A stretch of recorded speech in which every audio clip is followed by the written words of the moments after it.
के खिलाफ युद्ध लड़ने के लिए इंदौर में 4.5 करोड़ की लागत से आधुनिक लैब बनाने के लिए मांगलिया स्थित तलावली चांदे में 1 एकड़ जमीन आवंटित की गई थी। सन 2015 से आवंटित जमीन का कब्जा खाद्य एवं औषधि विभाग को भाजपा के नेताओं के अवैध कब्जे के कारण नहीं मिला था। सन 2018 में कमलनाथ सरकार आने के बाद ताबड़तोड़ कब्जे हटाकर लैबोरेटरी के लिए कब्जा दिलाया गया, जहां निर्माण करने वाले विभाग के अधिकारियों ने अवैध सड़क एवं अवैध निर्माण हटाने की कोशिश की। तब मंत्री सिलावट खुलकर सामने आ गए। मिलावट की जांच करने वाली लैबोरेटरी का कार्य रोकने के लिए ठेकेदार और खाद्य विभाग के अधिकारियों को धमकाया। सड़क एवं अवैध निर्माण न हटाने का दबाव प्रशासन पर बनाया गया है। वहीं मध्य प्रदेश में कांग्रेस कमेटी के प्रदेश सचिव राकेश सिंह यादव ने आरोप लगाया है कि मंत्री सिलावट भाजपा सांसद सिंधिया के नक्शे कदम पर चलकर शासकीय जमीनों पर कब्जा करके मिलावट की जांच करने के लिए लैबोरेटरी का निर्माण रोककर प्रदेश की जनता के साथ विश्वासघात कर रहे हैं। मंत्री सिलावट पर सत्ता का नशा सर चढ़कर बोल रहा है। एक जनसेवा करने वाले मंत्री का बात करने का तरीका घमंड में मगरूर मंत्री बोल रहे हैं। मंत्री तुलसी सिलावट को जानते नहीं, यहाँ आने की फुर्सत नहीं। मंत्री बोल रहा हूँ, यह रास्ता बंद क्यों किया? कहा पहुंचे आपसे 10 लोगों को छोड़कर जा रहा हूं। वर्मा जी, मैं फोन स्पीकर पर कर रहा हूं। यहां का रास्ता बिल्कुल बंद नहीं होगा, सुन लो। मंत्री अतिक्रमणकर्ताओं को बोले, सुन लो, रास्ता बंद नहीं होगा। मंत्री सिलावट सत्ता के नशे में अवैध कब्जा कराने के बाद लैबोरेटरी का निर्माण नहीं होगा, यह बहुत अच्छी तरह से जानते हैं। सूत्रों से मिली जानकारी के अनुसार सिंधिया ने मिलावटखोरों से बड़ा चुनावी चंदा प्राप्त करके मिलावट की जांच न हो, इससे लैबोरेटरी नहीं बनाने के लिए मंत्री सिलावट के माध्यम से लैबोरेटरी नहीं बने, इससे अतिक्रमण कराया है। मंत्री सिलावट के दोनों हाथों में लड्डू हैं। अवैध कब्जा करने वाले भाजपा नेताओं को शासकीय भूमि पर कब्जा कराकर वोट बटोरने की कोशिश कर रहे हैं। वहीं दूसरी ओर मिलावटखोरों से मोटी रकम लेकर लैबोरेटरी बनाने की योजना का ही बेड़ा गर्क अवैध अतिक्रमण कराकर कर दिया है। आश्चर्यजनक तथ्य है कि कमलनाथ सरकार में मंत्री रहे सिलावट ने ही लैबोरेटरी का भूमि पूजन किया था। इस कार्यक्रम में कमलनाथ सरकार के मंत्री सज्जन सिंह वर्मा, विधानसभा अध्यक्ष नर्मदा प्रसाद प्रजापति एवं अन्य मंत्री शामिल हुए थे। खाद्य विभाग के अधिकारियों ने स्पष्ट किया है कि 40,000 वर्ग फीट भूमि में अवैध अतिक्रमण एवं अवैध सड़क भी लैबोरेटरी की आवंटित जमीन में शामिल है। बिना अवैध अतिक्रमण एवं अवैध रोड हटाए बिना लैबोरेटरी का निर्माण संभव नहीं है। भाजपा के नेताओं ने अवैध पट्टे भी बनाकर इस लैबोरेटरी की भूमि पर कब्जा कराया है। समस्त कब्जाधारियों को मंत्री सिलावट का पूर्ण संरक्षण प्राप्त है।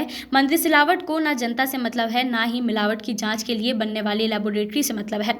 मंत्री सिलावट का एकमात्र मकसद है कि नोटों से, अवैध कब्जों से मानव तस्करों को संरक्षण देकर साड़ी, कलश और नगद पैसा 1000 प्रति वोटर बांटकर चुनाव जीत जाएं। पूर्व में इसी तरह मंत्री सिलावट ने भवंस स्कूल के सामने अवैध शमशान बनाकर उसे हटाने के लिए स्कूल वालों से सूत्रों के अनुसार 50 लाख रुपयों की मांग की थी।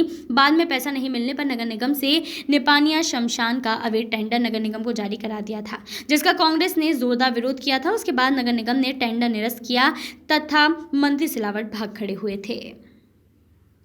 छोटा मामला नहीं है, वही ना, तो कम से कम आप पढ़ लो, पूरा समझ लो। हाँ। उसका सिलावट वाला कि पूरी जमीन हमारी है और इस पर अवैध रूप से उन्होंने करा। उसके बाद ये नक्शे हैं स्वीकृत, इस पे किस तरीके से जमीन डाली गई है, रोड डाली है और कहाँ से रोड थी, वो पढ़ के ये समझ लो, आपको पूरा समझ में आएगा। जो आप आरोप लगा रहे हैं, यदि आप शिकायत करेंगे तभी इनकी पुष्टि हो पाएगी। देखिए, सब सामने है। कलेक्टर के जो खाद्य अधिकारी, उनका बयान सामने है। कलेक्टर को भी ये पता है, मुख्यमंत्री को भी पता है। अब जनता को पता चलना चाहिए था कि उनका जनप्रतिनिधि जो चुनाव लड़ने आ रहा है वो कितना भ्रष्ट है, कितना भक्षक है। वो चाहता है कि जनता मिलावटी सामानों से मरे। इसी व्यक्ति, इसी मंत्री के पास सारी लिस्ट थी मिलावटखोरों की। उन सबसे इसने डील करके ये कमिटमेंट करा है कि एक भी लैब मध्य प्रदेश में नहीं बनेगी और उन ज़मीनों पे अतिक्रमण करा दिया है। इंदौर की ज़मीन पे सीधा सीधा अतिक्रमण करा है, जिसके फोटोग्राफ भी जारी कर रहे हैं। वहाँ के बीजेपी के सरपंच शामिल हैं, बीजेपी के कई नेता शामिल हैं। वोटों की राजनीति के लिए भी उनको कब्जा कराया गया और मिलावटखोरों को मदद करने के लिए कब्जा कराया गया। और क्या आप तथ्य सामने रखना चाहते हैं मीडिया के? देखिए, प्रदेश के जो नेता हैं, बीजेपी के सांसद हैं सिंधिया और मंत्री सिलावट ने मिलावटखोरों से करोड़ों रुपए लेके समझौता कर लिया है और उनसे समझौता करने के बाद जो 4.5 करोड़ की लागत से लैब बनने वाली थी मांगलिया में तलावली चांदा के पास। उस ज़मीन पर मंत्री सिलावट ने बीजेपी के सरपंच से लॉकडाउन के समय कब्जा कराकर उस पर पक्के मकान बना दिए हैं। इसके साथ पीछे एक ड्रीम सिटी कॉलोनी है, उसकी एक अवैध रोड उस ज़मीन में से निकला दी है। इन सब बातों के सबूत मैंने तथ्यों के साथ प्रस्तुत करे हैं। सिलावट का एक वीडियो भी प्रस्तुत करा है जिसमें वो खुद उस साइट पे जाकर संबंधित अधिकारियों को धमका रहे हैं कि ये रोड इसी ज़मीन के बीच में से निकलेगी, जबकि ये सिलावट ने ही उस ज़मीन का भूमि पूजन किया था, उस लेबोरेटरी का भूमि पूजन किया था जो कि मिलावटखोरों के खिलाफ थी।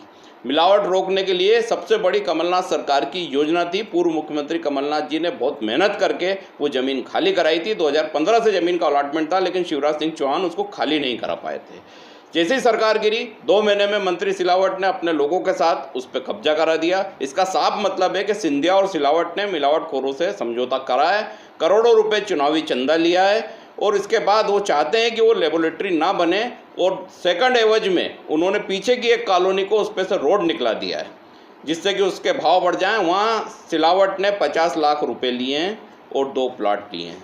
ये सीधा मेरा आरोप है, क्योंकि वो सिलावट का वीडियो ये साबित करता है इस आरोप को कि वहाँ जाके सरकारी अधिकारियों को धमकाना, घमंड भरे शब्दों में ये बोलना कि मंत्री सिलावट को नहीं जानते हो क्या, यहाँ से रोड किसी सूरत में नहीं निकालोगे, स्पीकर फ़ोन ऑन करके सारी अतिक्रमणकारियों को सुनाना और उसके बाद ये भी मालूम होना कि ये रोड निकलने के बाद लैब की बिल्डिंग नहीं बन पाएगी।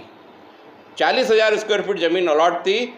खाद्य अधिकारी का बयान है, वो भी मैंने जारी करा है। उस पर कितने अतिक्रमण हटाए गए, कितने को नोटिस दिए गए थे, वो भी जारी करा है। और इन लॉकडाउन पीरियड में पूरी ज़मीन पे 10,000 स्क्वायर फीट ज़मीन पे अतिक्रमण करा के रोड निकाल दी गई। अपने आप में ये अपराध सिद्ध करता है कि ये कैसे जनसेवक हैं। ज्योतिरादित्य सिंधिया और सिलावट जनसेवक नहीं, जनभक्षक हैं।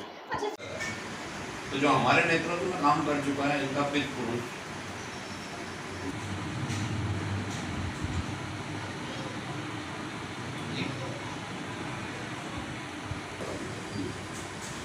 एक घंटे बाद लगेगा।